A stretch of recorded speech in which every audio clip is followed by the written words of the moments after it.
Welcome, everyone. I'm Jennifer McGaha. Most of you all know that. I am a lecturer in the English department and the interim coordinator of Great Smokies Writing Program. And we are jointly sponsoring this event today.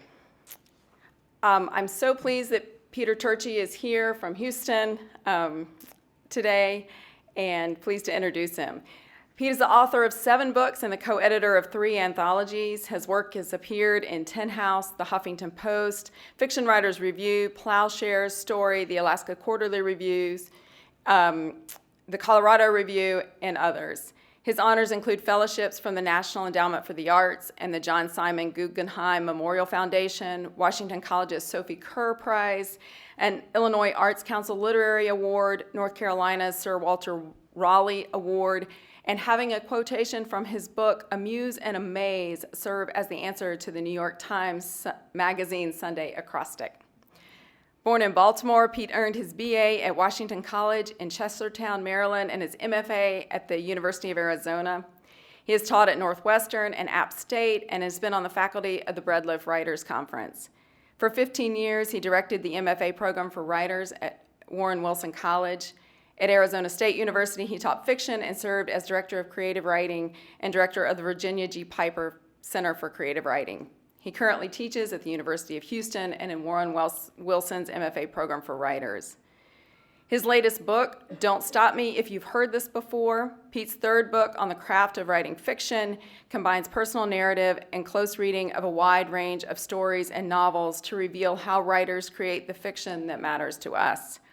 Building on his much-loved Maps of the Imagination, The Writer as Cartographer, Turchi leads readers and writers to an understanding of how the intricate mechanics of storytelling, including shifts in characters' authority, the subtle manipulation of images, careful attention to point of view, the strategic release of information, and even digressing from the apparent story can create powerful effects.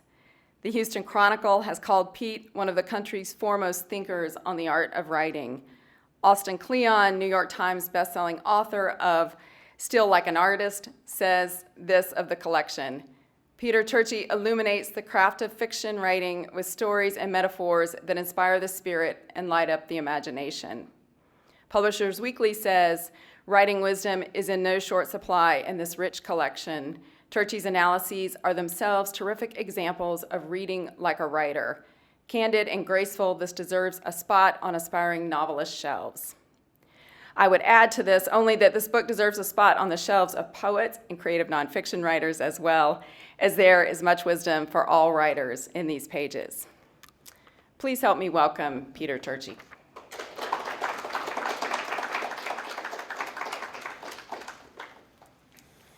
Thanks. After an introduction like that, virtually anything will be a disappointment, but I'll do what I can.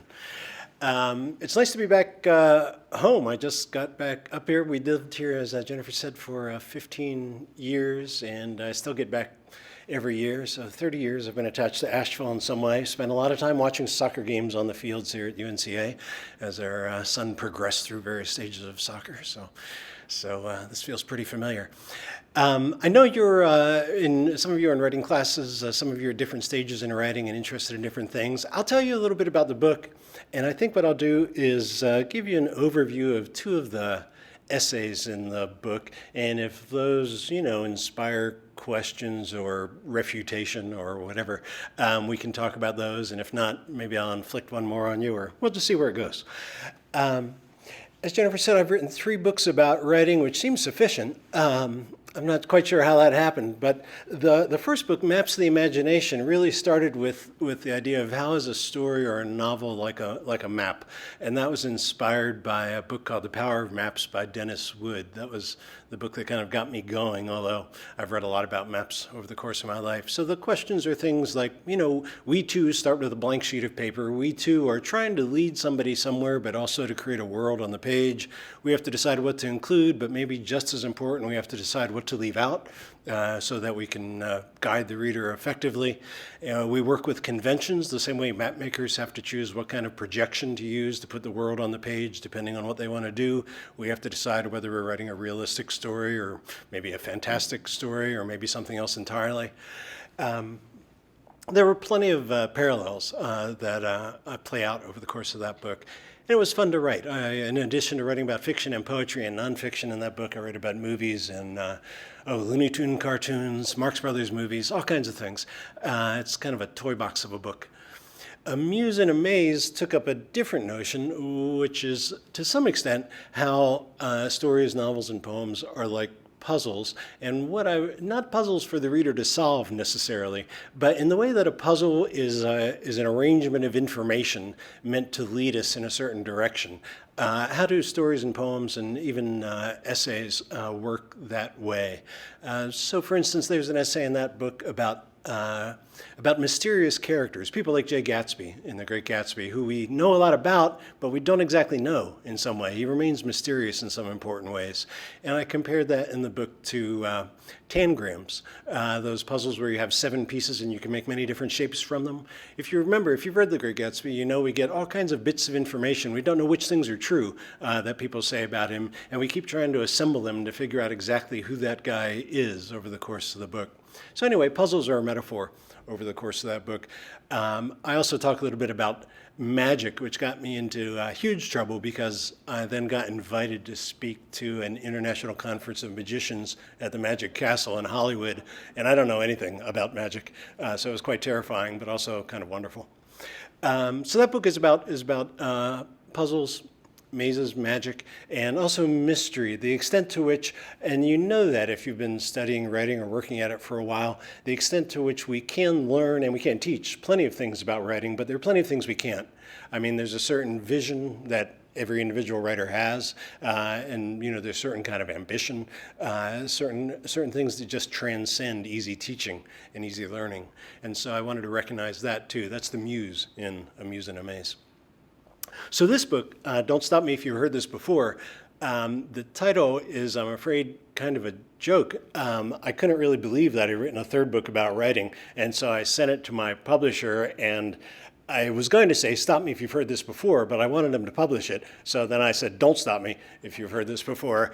And I didn't hear anything for a while, and then I contacted them and asked if they'd gotten it. And they said, oh yeah, we're going to publish it. And they sent me a contract, and this was the title, which, is fine. And I tried to talk them out of it, but they liked it. So there you go. Don't Stop Me If You've Heard This Before is the title of the book.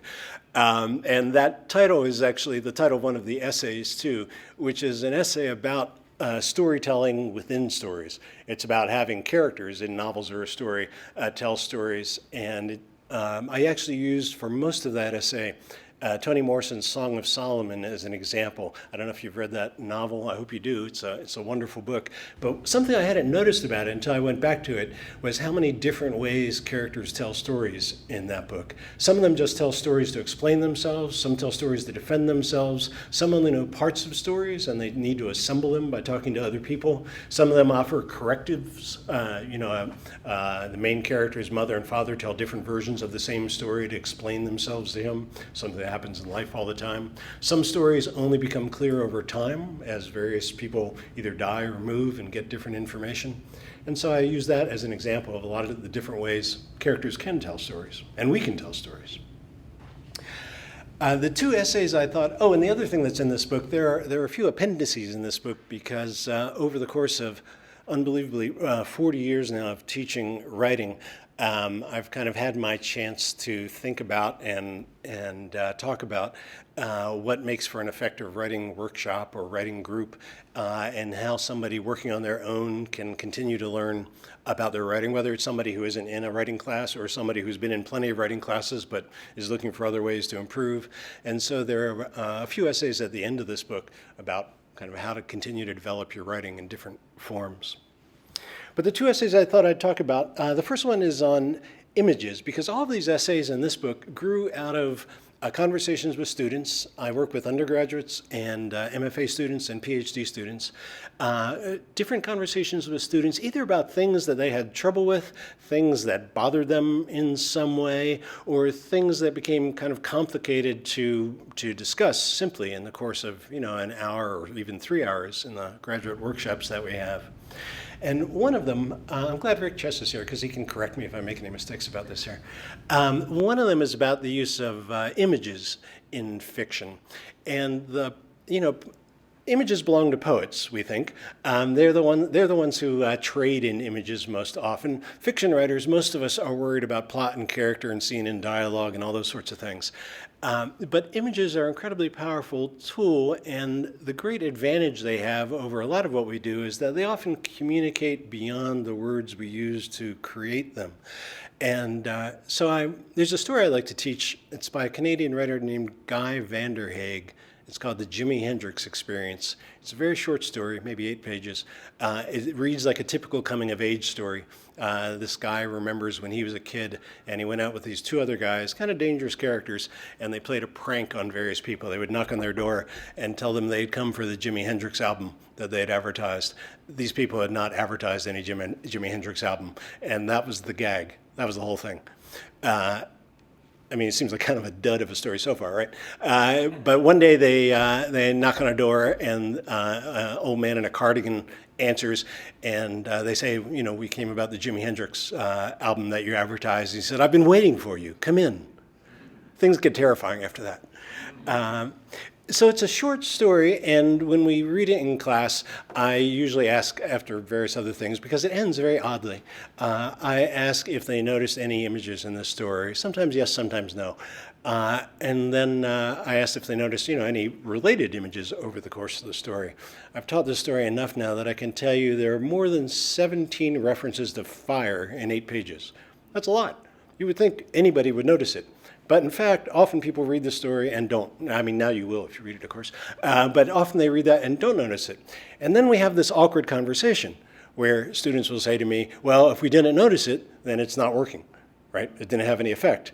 And I say, not necessarily.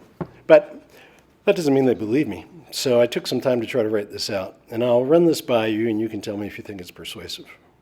I mean, it's a little late since it's in the book, but still, you can let me know. This essay is called I See What You're Saying.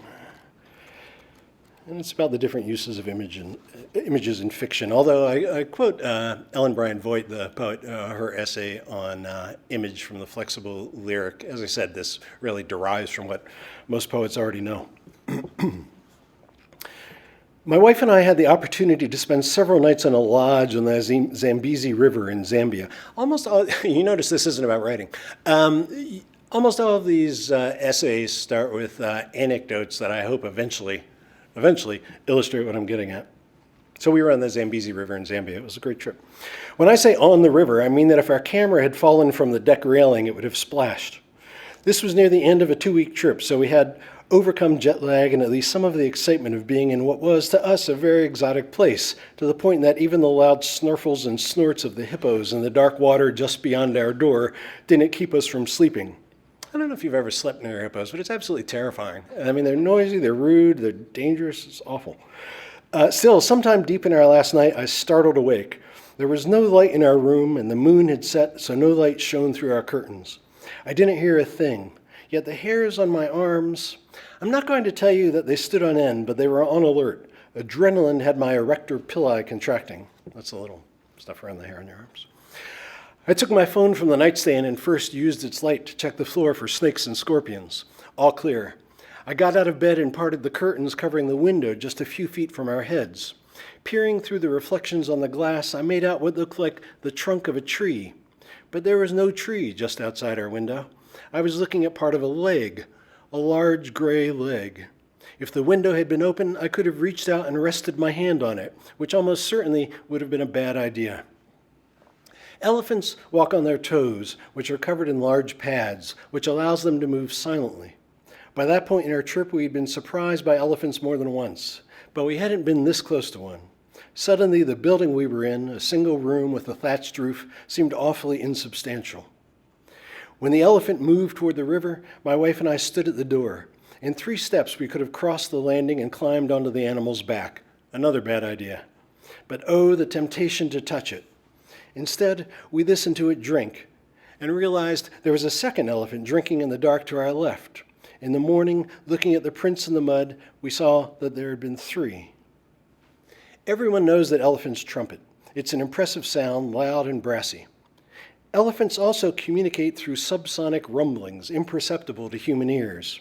Katie Payne, author of Silent Thunder, has determined that elephants communicate with sounds as low as 15 hertz from as much as 6 miles apart. Human hearing ranges from about 20 to 20,000 hertz. Imagine the deepest bass sound you've ever heard, how it feels in your chest. Now, imagine a sound even deeper. Of course, trumpeting can carry a good distance too, but sometimes if you're an elephant, you want to be able to talk to the rest of the herd privately, without alerting lions, for instance. Trumpeting is also exuberant. Elephants standing along a waterhole or in the midst of a seasonal migration of thousands of miles are more likely to communicate through murmuring or quiet, silent to us, rumblings. I could go on, but here's my point. That night on the river, I didn't hear those elephants in my sleep. I felt them. My actual topic here is image and motif in fiction, but sound is a useful analog. Sounds are, as you know, conveyed via waves from the source to our bodies. Though we usually think of sound as something we hear, our ears and other parts of our bodies feel sonic vibrations. Sound is physical. We don't have to process it intellectually to feel it or to be moved by it. Someone screams and we jump. Someone laughs and we smile. We hear music and we move. We don't have to understand the source or intended meaning of sound to respond. In Making Waves, a documentary about the various kinds of audio elements in film, supervising sound editor C.C. Hall talks about her work creating the howl of fighter jets in Top Gun, the first Top Gun. And creating is the right word. She recorded actual fighter planes taking off, but she felt they sounded kind of wimpy. In an effort to give the planes more presence, to make them feel more powerful, she went to the zoo. There she recorded various predators and screeching monkeys. Back in the studio, she amplified the animal audio, played it backward, and blended it with the sound of the jets. It's extremely unlikely that anyone unfamiliar with C.C. Hall's process saw or listened to Top Gun and realized they were listening to reversed lion roars. And yet the sounds had their intended effects. So it is, or can be, with images and motifs in fiction. While images sometimes command our attention, they're also capable of doing their work in the background without our being entirely aware of them. Of course, once we look more closely, more consciously, we begin to understand what's going on. As writers, like sound designers, our primary goal is to create effects for our readers. In the following examples, we'll see patterns of images or motifs used in a variety of ways, on different scales, with different degrees of subtlety, and toward different ends. So in terms of the analogy, I think it's pretty clear anyway, right? At some point you've sat in a movie and felt yourself incredibly uncomfortable and realized that it wasn't somebody standing in a gas station, right, No Country for Old Men, that was making you so uncomfortable, but there was something going on the soundtrack. You don't know what it is, but something going on the soundtrack was terrifying. And that's, again, we don't have to think oboe while we're sitting there watching the movie. We just know there's something happening that's discordant and it's making us squirm. Sometimes it has to do with light, sometimes it has to do with camera angle. Apparently when somebody's going to tell me the world's most famous film music composer, who is Star Wars, Jaws. Thank you. Apparently when Steven Spielberg commissioned him to do the theme from Jaws, John Williams played the shark sound, right? If you've seen Jaws, you know the sound, on the piano, and Spielberg just burst into laughter. He said, this can't possibly be the shark, are you kidding me? And Spielberg says probably 75% of the film's success was based on those notes, played by a tuba, by the way. And when you see that shark, you do not think tuba, because if you did, you would just laugh. You wouldn't be scared of the shark at all. So anyway, these things work subconsciously or sometimes partly consciously. And over the course of that essay, I try to talk about 4 different ways that images can work in fiction. There are more, I'm sure, but I wanted to look at some that work differently. There's a wonderful story by a fellow young writer named Jay Chakrabarty called Small Sacrifice for an Enormous Happiness. His book, his collection of stories, with that as the title story, is going to come out pretty soon. And in that story, 2 men are deciding whether to adopt a child or to have a child. And there are sweets in every scene. This takes place in Calcutta. So there are these little desserts in every scene. And in every scene, they function a little bit differently. At first, one man creates them as kind of an offering, as kind of a treat for his lover. In another scene, no one will touch the sweets, and they're having a fight. In a scene later on in the story, the guy who most wants to have the child goes to the other man's wife, and she's prepared her country sweets for him, and he chews it and thinks it's awful and nearly spits it in her face. He doesn't, but nearly spits it in her face. And I imagine at some point, Jay Chakrabarty realized that, like most of us, he'd written a story that had several food scenes and that he could put them to use in some way. And those sweets, again, operate kind of under the radar. But if you notice them, they kind of mirror the tone of what's going on in the scenes as we go along. So they serve as a kind of a harmony. There's still that music analogy. In Toni Morrison's A Mercy, which is a short novel, maybe a long novella of hers, not one of the works of hers that gets taught the most, but a pretty wonderful little book. In A Mercy, we get introduced to a character named Jacob, a Dutch trader who's going to decide on the day we meet him to get involved in the rum trade, and so essentially make his fortune based on slavery. And when we see him, he's getting off a boat in shallow water to walk toward shore, and there's golden light all around him, and he's walking through the fog. And when he walks toward land, he turns back and he can't see the ship anymore. Everything's disappeared in front of him.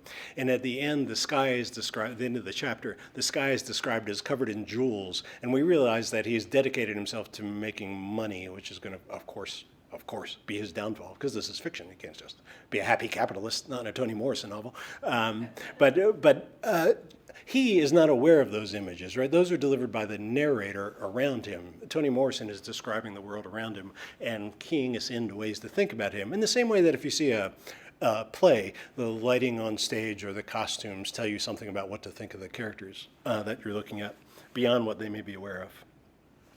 In Richard Powers' novel, The Overstory, I don't know if you've read that, a big doorstop of a book, but a terrific book.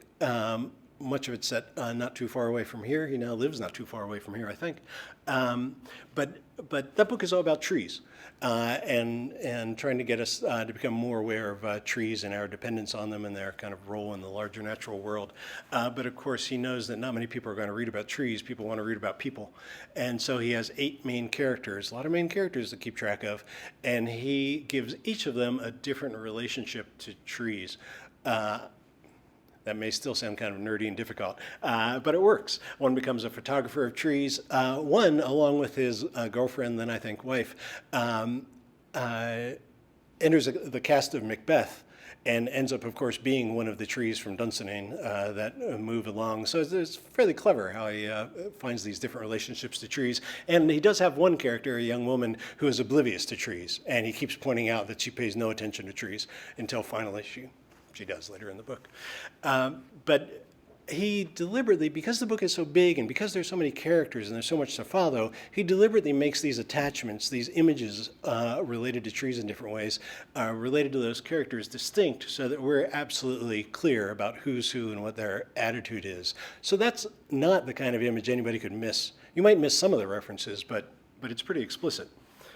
And then in that story, as I said, the Jimi Hendrix Experience, they kind of work under the radar until you start to notice them, and then you realize how many different ways he uses images of fire, an aura, a corona of genius, he says at one point.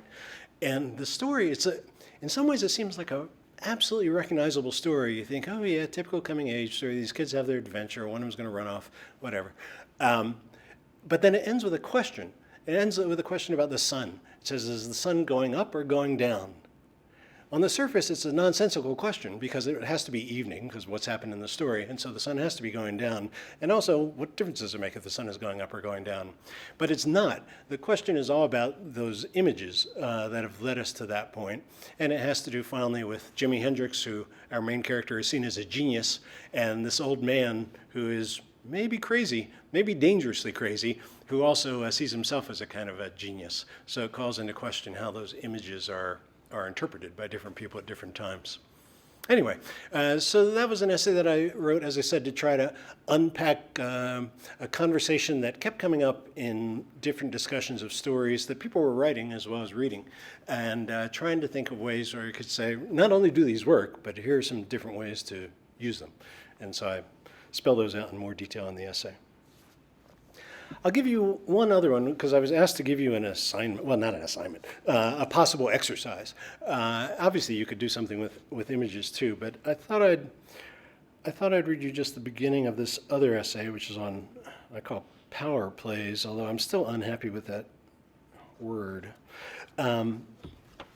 What I'm interested in, and if you're writing nonfiction, and I gather some of you are, if you're writing nonfiction, this is just as important. I don't know if it applies as much to poems, but certainly to plays, screenplays, games, nonfiction, and fiction. What I'm interested in is the subtle dynamics that change even over the course of a single conversation where somebody gains authority, somebody loses authority. So, for instance, give me a break here for a second. In theory, I have the authority of the moment because I've got the microphone and I'm standing up, going on about my book.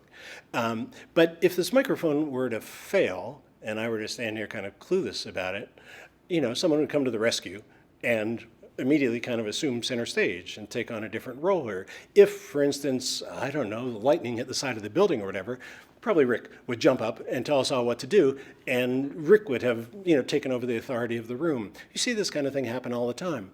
And authority comes from all kinds of different sources. So that's what I talk about in this essay. And what I'm interested in, as I said, trying to avoid stories or even scenes where one character has all the power or one character seems right and other characters seem to be in subservient positions. And I'll tell you the story that inspired this after I read this beginning.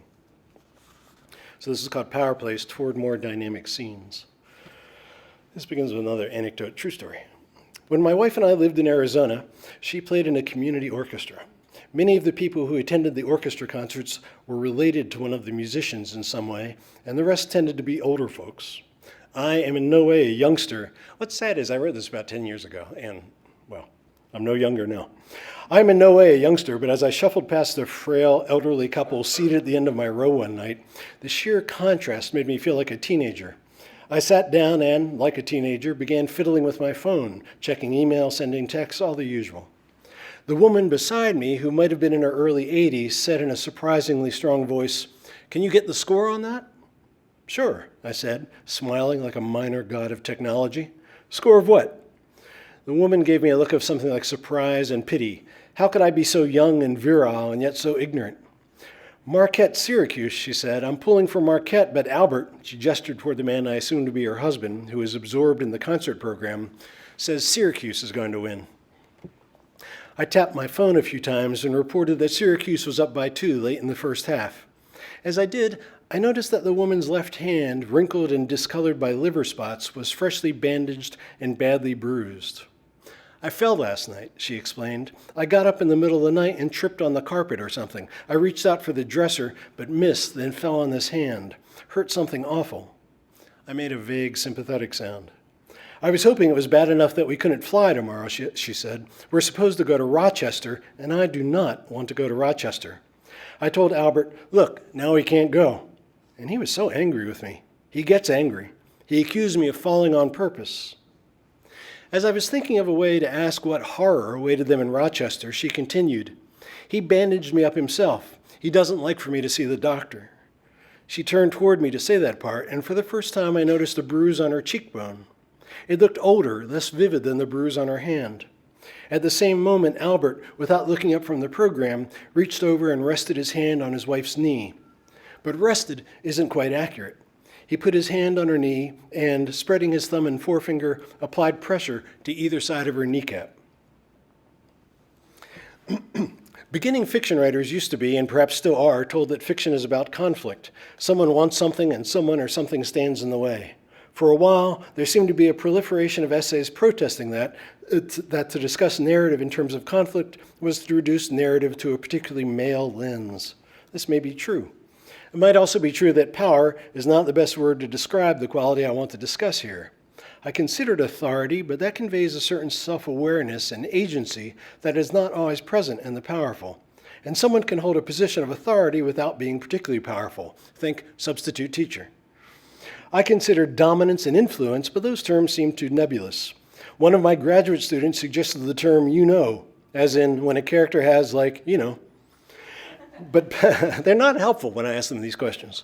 But power seems right, as does authority when a character is wielding same. This quality is by no means exclusively masculine, and we all know it when we feel it. There are many forms of power, more than might be immediately apparent. Many are disguised as something else, including weakness. It's useful for writers to consider the different forms power can take and the various ways power can be wielded, and how a narrative actively works to expose various types of power held by its characters. Why? Because when we get stuck in our attempts to develop certain characters, or when scenes or even stories begin to feel static, enabling characters to draw on their power reserves will make them more dynamic. More important, fiction that recognizes the different forms power can take more accurately mirrors the complexity of life. Anyone with a teenage son or daughter knows how quickly authority can evaporate, as when a young Stella McCartney reportedly told an interviewer that having a father who had been one of the Beatles was embarrassing. Or when a certain MacArthur recipient searched his kitchen for his car keys while his teenage daughter stood by the door saying, "Where'd you leave 'em, genius?" Power and authority are slippery, elusive. Their sources sometimes hard to define. Power is also constantly shifting. No matter what job we hold, no matter how much money we make, we're likely to find ourselves ceding authority at some point, not just to someone wealthier or physically stronger, but to a proctologist or a plumber. A brilliant scholar can seem doddering in the presence of the 20-year-old who knows how to solve his internet connection problems. And there's no end of professionals with the power to hire and fire employees, but who are themselves answerable to company presidents and boards of directors, and dependent on underpaid assistants, not to mention their auto mechanics and personal trainers. I'll do just a little bit more of this one, then I'll get to this little exercise. That encounter at the orchestra concert provides a compact illustration of the shifting of power in a scene. We have three characters, initially defined as our hero and some old couple. The details of the dramatic context or setting are relatively inconsequential, aside from the fact that they force our characters into close proximity, always a promising situation for drama. As the scene begins, our hero has, or imagine he has, a certain narrowly defined superiority, based solely on the fact that he is less physically decrepit than the older couple. Almost immediately, the woman scores what would be called in wrestling a reversal, as she is not only strong of voice, but clearly more knowledgeable about March Madness than our hero. The woman's authority is undercut somewhat when the story calls attention to her vulnerability in the form of her injury, but because she's assertive and doing nearly all the talking, dramatically she retains power. She's at center stage, controlling the conversation. Our hero has been relegated to listener, even made the butt of a small joke. His assumed superiority has been exposed as pathetic, simple vanity. Through all of this, the husband, Albert, has been inactive, dramatically neutral.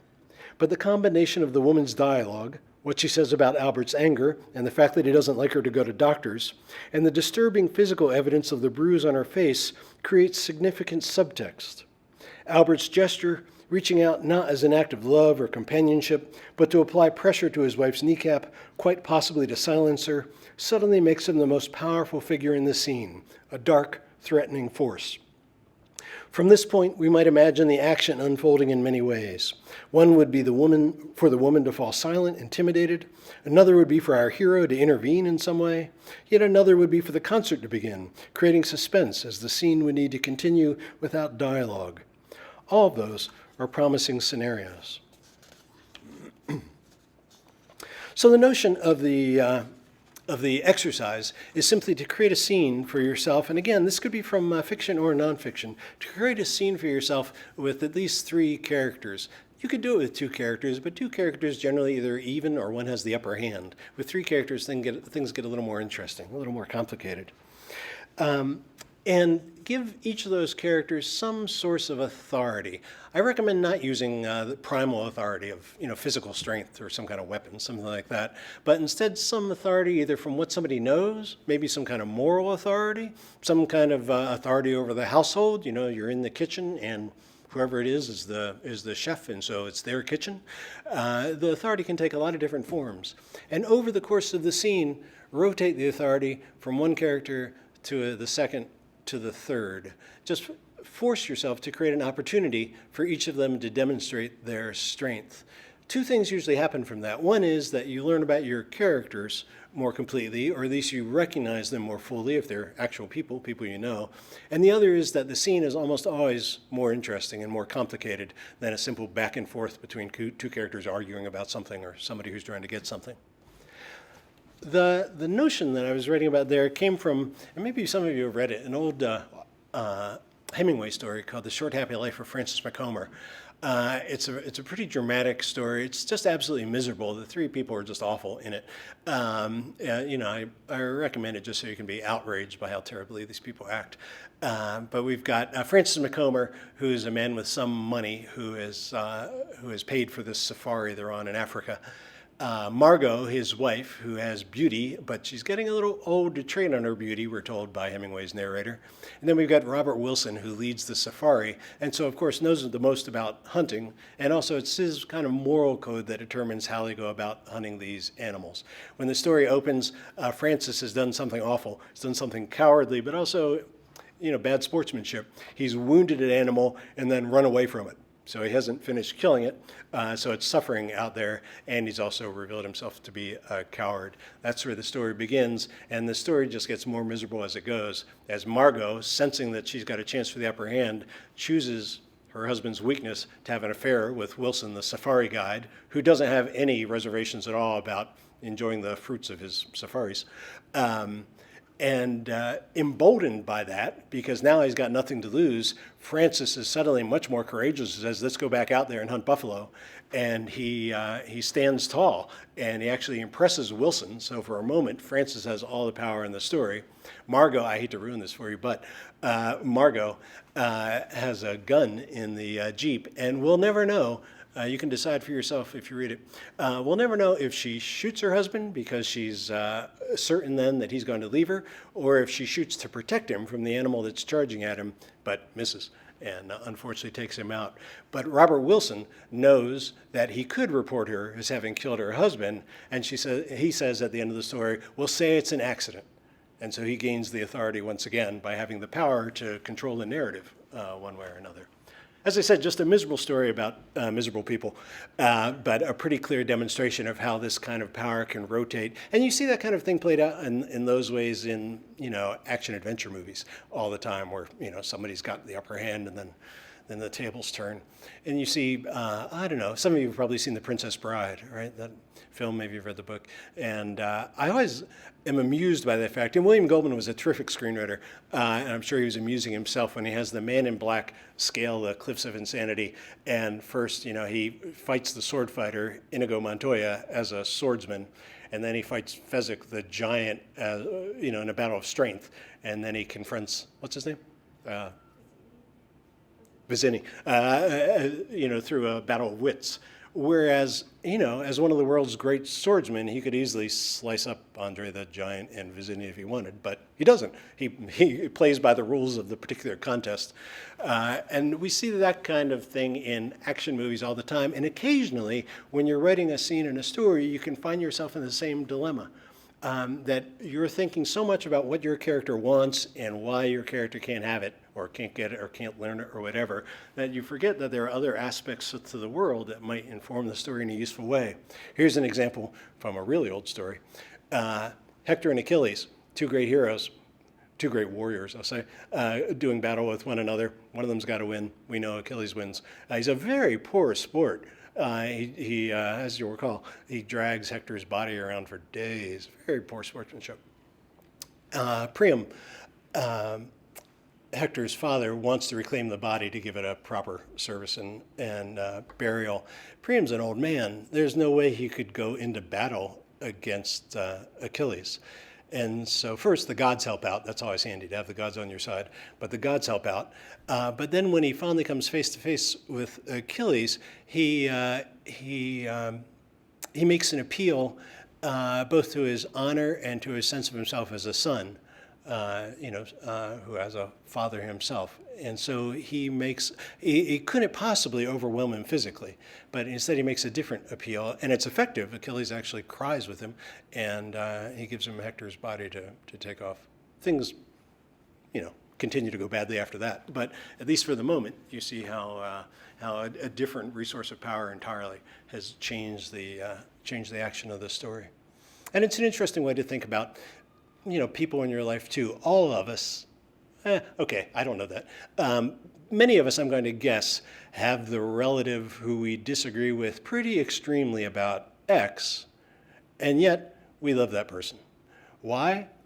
As Facebook would say, it's complicated, because there's so much on this side of the scale that makes us still engaged with our family and caring about people, even though over here we can't talk about certain things, and we won't. We will try to avoid that. That's why Thanksgiving is so fraught, because sometimes we have to talk about those things. But we can balance, the strength and the weakness of people. And as I said in that essay, the goal really is to try to recreate the world, not just in realistic fiction, but in other fiction too. Recreate the world, so that's as rich and complex on the page as it is in life. Because if you're going to write for a long time, if you're going to devote yourself to it, it needs to have the heft of life in some way, even if you're writing in fantasy worlds. Anyway, that's what I thought I'd start with, leave you with, or whatever, that exercise. If you have questions about any of that, complaints, suggestions, I love reading suggestions, that would be great. If there are other aspects of writing that you would just like to raise because you've got an assignment due tomorrow morning and we could help you solve your problem, that would be fine. Any questions, thoughts?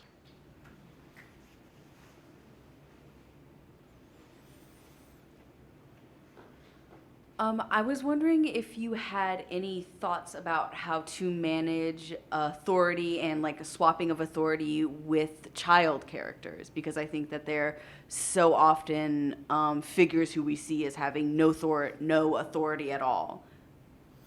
Yeah, I mean, of course, as soon as you ask the question, absolutely no example leaps to mind. But I think the clear thing to avoid is kind of a false precociousness, to essentially turn that child into an adult. There's a terrific example. This is not quite what you're saying, but a story I love, and I talk about in an essay on digression in this book, is J.D. Salinger's The Laughing Man. Now, that's a retrospective story, but he's remembering the time when he was 12, and he was part of this Comanche club in New York, and he observes the leader of the club and his girlfriend, who end up having a breakup that, as a 12-year-old, neither he nor the other boys understands, but reacts to that. But over the course of the story, we see him, Mary Hudson is the girlfriend's name, we see him invite Mary Hudson to play on his baseball team. We see him invite Mary Hudson over to his house for dinner, an invitation she declines. But we see him embody the chief's, that's the guy who leads the Comanche Club, we see him embody the chief's hopes in some way without being aware of it. So the older narrator is controlling that, but he's using the child character to show us that the child understands what the chief needs or what the chief wants to happen and is responding to that in some way. So I think there are ways not to give a sort of false or unbelievable authority to children, but to allow us to see how they do, even very young children react to their parents in ways that indicate that they're aware of, tension in the car, or they're aware of when everybody is excited and happy. And so you can kind of play off of them in a way. My reservation would just be not to give them thoughts and language that they seem clearly not capable of. Salinger is really a great illustrator of that, because he manages to maintain a distance from that child character, even though the entire story is about when he was 12.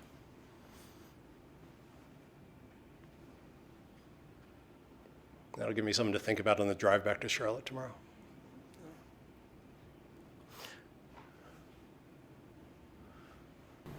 Hey. Hello. I was wondering, I guess I should use this microphone. I don't know. Which? Yeah, they're different.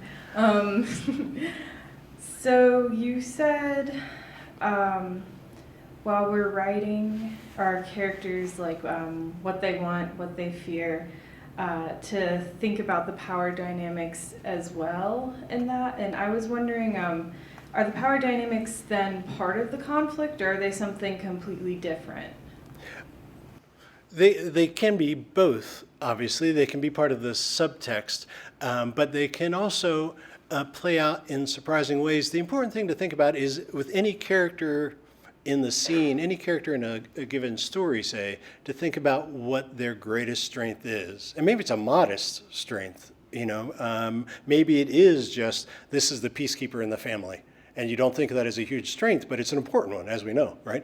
And so this person's quiet, this person doesn't take bold action, but this is the person who smooths things out. So if this person is absent, everything's going to change in the story. There's a wonderful, difficult story by Alice Munro called Royal Beatings that I talk about briefly in that essay too. And I love that story because it gets at a kind of truth that I recognize, although it's a little bit dangerous to talk about because I wouldn't generalize from it. But it's a story about Rose, a young woman, her stepmother Flo, and her father, who I don't think is named in the story. And the story's called Royal Beatings, and it's about the fact that kind of routinely, not on a schedule, not every Saturday morning or whatever, but fairly regularly, Flo gets irritated enough with her stepdaughter Rose that she asks her husband to beat her, to punish her. And these are physical beatings. This is kind of old school beatings. And we hear about completely different things for a while in the story, and then finally we get to one of these beatings, a kind of representative Saturday afternoon it just happens to be. And we see Flo get irritated, and they both know that it's building to this.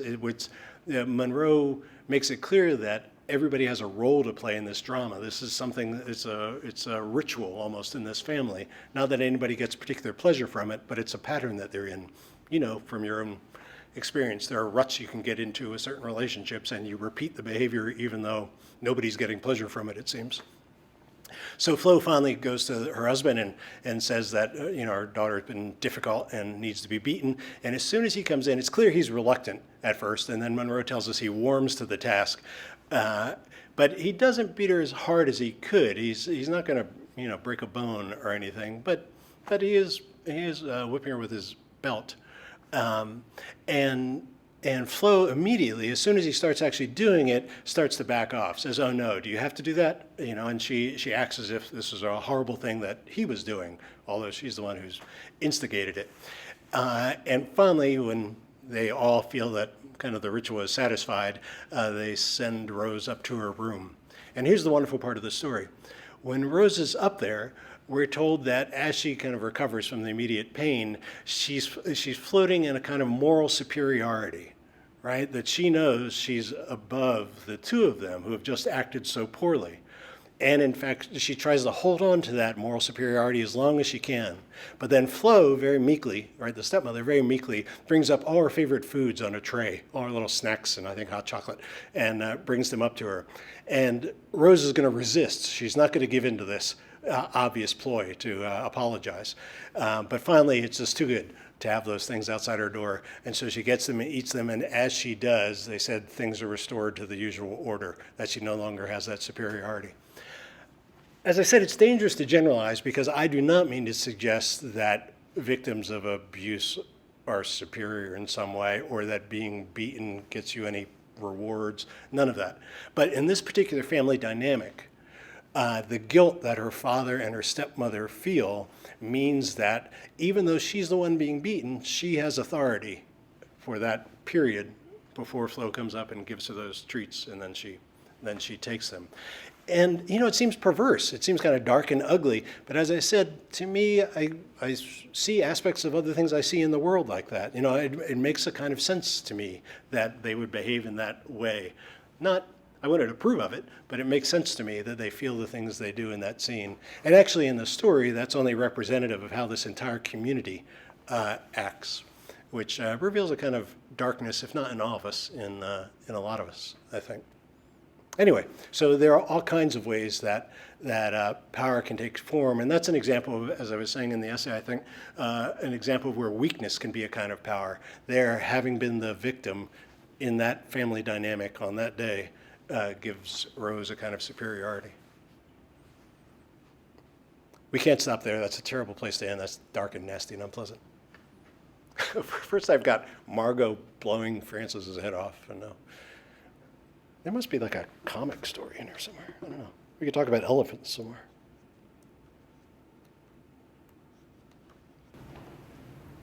I don't know if this is much better. I don't think it's lighthearted, but I'm a big fan of horror. How how would you balance giving authority to an environment instead of like characters? Because we've been talking a lot about characters, but in horror, you know, sometimes the only character in the scene is completely helpless, and so the environment has that authority. How do you think that that can be balanced? Do you have an example in mind? No, but no. All right, give me a second. Let's see if I can do that. I mean, you know, I mentioned the Richard Powers' Over story earlier, and there the trees are given a kind of majesty. They're no, well, there's one kind of, but there aren't really talking trees. He doesn't anthropomorphize the forest, that he has people respect it and recognize it in certain ways. And so when this one particular tree is cut down, it feels like somebody has been cut down, you know. And sometimes that it does require kind of anthropomorphizing elements of setting, but other times I think, you know, mood and atmosphere can do a lot of that work to create the tone of a place. But it's hard to separate that from character at all, because usually our perception of place is tied to somebody's experience in it. You know, somebody's afraid in that place, somebody else is not afraid in that place. And so it's usually only in contrast to character that we have a sense of, you know, how setting works. One of the exercises, and this is not unique to me, I know it's a pretty common exercise, one of the exercises I sometimes give students at the start of the semester is to imagine, say, a room as unexciting as this. I mean, it's a perfectly lovely room. I don't mean to be a bad guest, but imagine any ordinary room, and then imagine as many different ways of perceiving it as you can. Could be bored student, you know, could be excited student, could be sweaty basketball players. I don't know if they use this room or not. It could be the person who has to recover the walls. Could be the AC people who need to make holes in the ceiling. Could be anybody. And it also, of course, the room can change depending on your mood when you come into it, right? You've just gotten great news, you come in, this seems like the, you know, most wonderful place in the world. You've gotten bad news, you know, somebody's just broken up with you, you come in and you hate this place. You know, so setting does often reflect character in some way in fiction, unless, in an unusual case, the setting itself is so important, whether we're out in the woods in a grove, that Akutagawa story, or whether we're out in the trees with Richard Powers, or tomorrow I'm going to talk to my graduate students about Flatland. Have any of you read Flatland? Yeah, by Edwin Abbott from the 19th century. It's it's supposed to be the first math fiction. I know malaprops won't be able to keep it in stock now. But it's narrated by a square who lives in two-dimensional space. And he travels back to Lineland, which is even more restrictive. And then he's visited by a sphere. This sounds hopelessly nerdy. He's visited by a sphere who introduces him to Spaceland, which is what we know. Also that Abbott can get us to imagine life in the fourth dimension. And it's a kind of wonderful. Well, we'll see what my graduate students think, but it's been in print for a long time. It's kind of a wonderful exercise in trying to reimagine space and how you're able to perceive it. So that's a pretty unusual use of setting. Flatland. If you're tempted, get the annotated Flatland. Otherwise, it's challenging.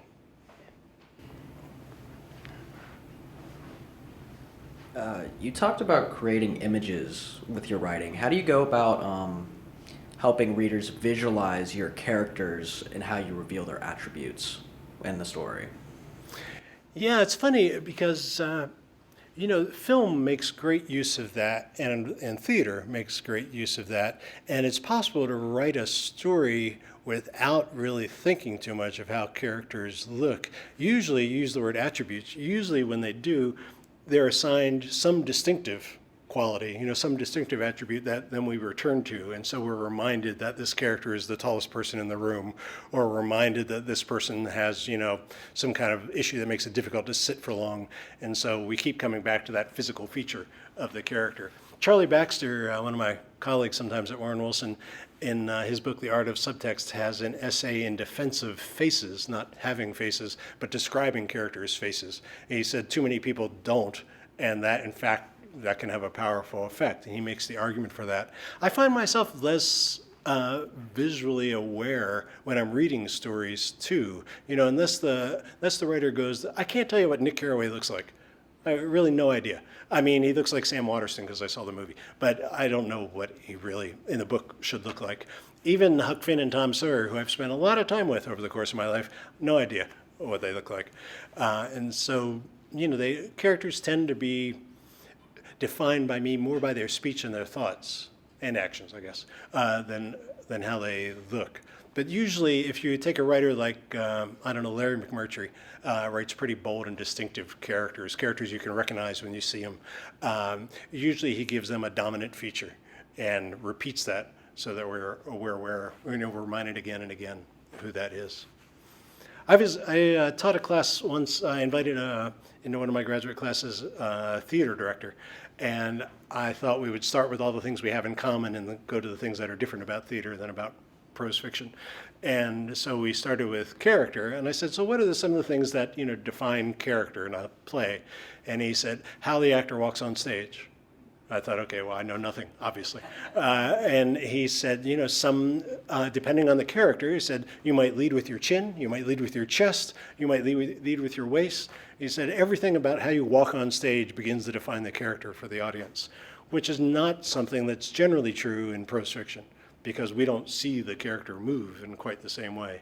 Usually it's the first thing they say, first thing they do, that's going to define a character. I think we're about out of time. Thank you so much for being here. Thank you all for your good questions and your attention. It's going to be at Malaprops at 6 o'clock, which is also a virtual event if you want to tune in virtually. So thank you. Sure, thanks.